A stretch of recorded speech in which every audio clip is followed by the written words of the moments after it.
Havasupai. Oh my gosh, it is so beautiful. Waterfalls, waterfalls, waterfalls. I have been trying for 5 years to get the tickets to come here, and we finally booked them this year.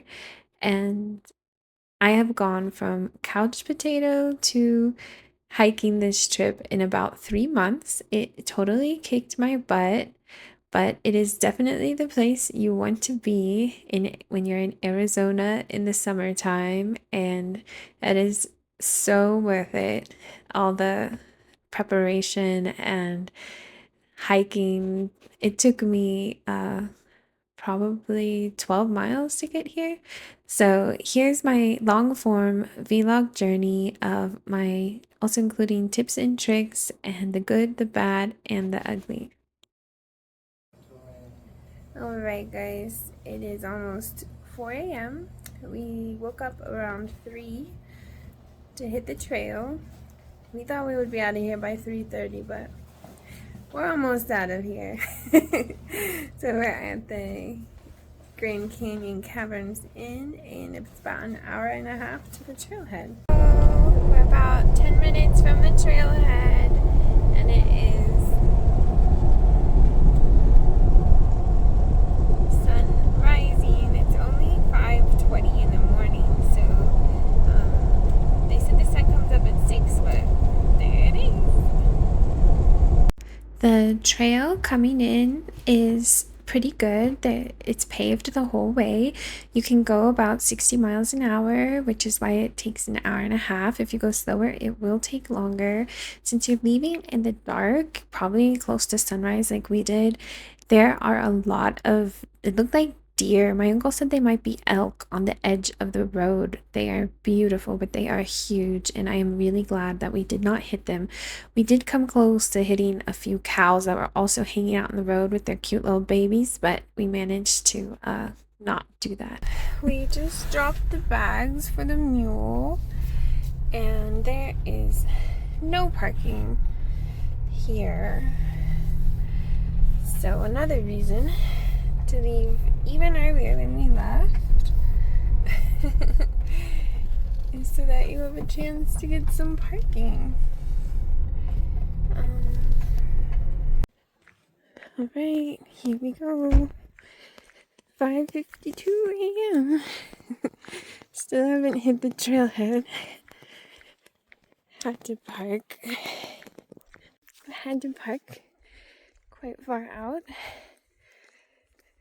And here we go. I think I'm a little scared for some reason. That's probably why it took me so long to get here, even though we woke up at 3 a.m. Yeah. 6:06 a.m. Here we go. And it's already very steep. I'm wearing my grounding sandals. And gotta go slow. So, here we go. I got 2 buckles buckled. And my pack weighs about 22 pounds. Got 4 liters of water in it, which is most of the weight, and some snacks, and my bathing suit in case we want to take a dip before the mule arrives with our bags. And yeah, the straps help a lot. That's the point I wanted to say. So at first I thought my bag was very heavy. Then I got the straps on, and it's pretty good. Here's some footage from our descent down the switchback. It can be a little steep, so as long as you don't go too fast, you'll take this just fine. It's actually kind of fun, especially, I'm sure, compared to the way heading out. We passed quite a few people that were on their way up, and they did not look very happy at all, but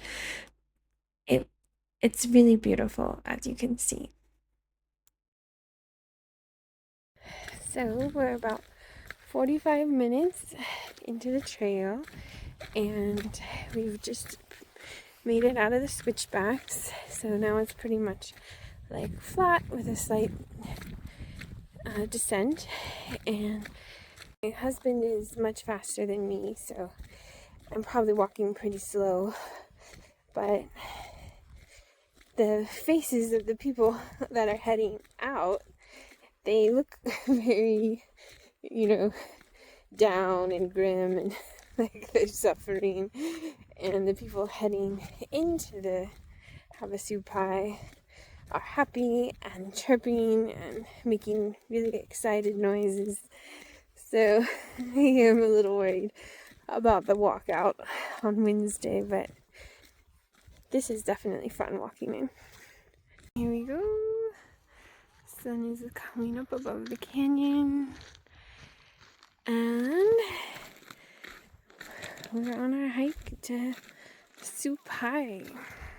7:06 a.m. I guess we're 2 miles in, so about 8 miles left to go. At this point, it's all rocks, tiny rocks, no more sand, and tired of picking them out of my sandals, so I'm going for the iguanos. Hopefully it's better. So these shoes are doing a lot better. I don't have to constantly pick rocks out of my feet, but this stuff is like mush.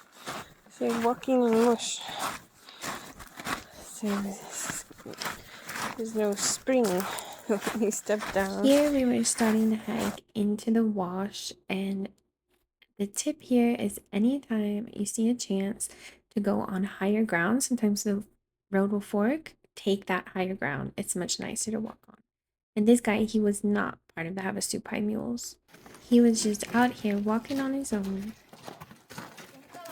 So it's 9 o'clock and we're about 2/3 of the way. So at this rate, we will be there at 10:30. This is farther than I've walked in my training, and I'm really starting to feel it. Example of taking the higher road instead of staying down in the wash. This is my number one tip on this trail, is when you have a chance to get out of the wash, definitely take it. It's much easier on your feet and ankles. 9:30 and I am feeling it big time. Look at this cool tree. Little rainwater down here. Down in the canyon.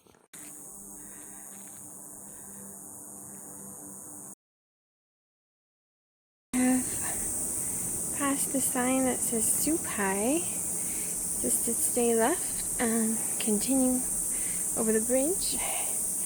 And we are out of the wash. We are in sand. And there's some beautiful bugs singing.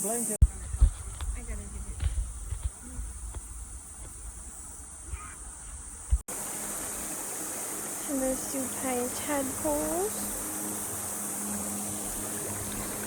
Dreams of nice fresh water. So cool when we're fishing. Gotta rejuvenate my feet for the last 3 miles we've got. We still have to go to the campground after this.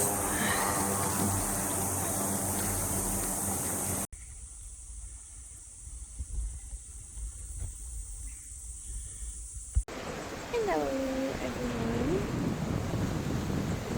So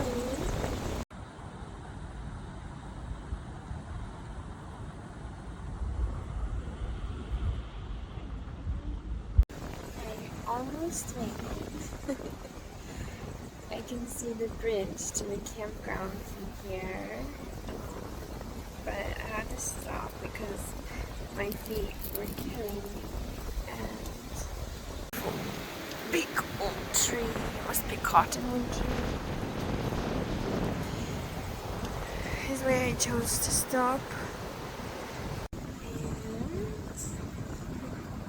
showing off the tree branches, but yeah, so I figure if I take a break for an hour or two, I'll be able to to get the rest of the way to where the tent is and get some sleep because we started at 3 a.m.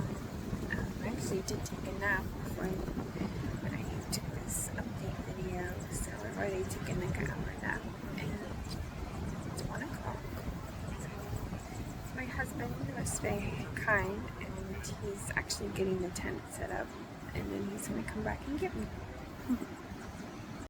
Here you can see our tent site.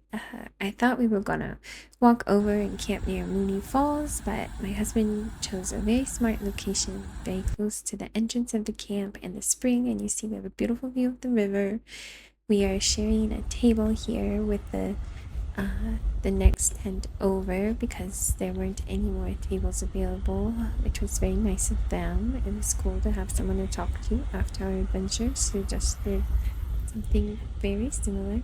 Here's our rat sack and we attached it with a metal wire. There's a lot of paracord already strung up here, which made the campsite very easy to use. So appreciate that from previous campers. And this beautiful birdie came to sing for us. Then we spent the afternoon hanging out at the Havasu Falls.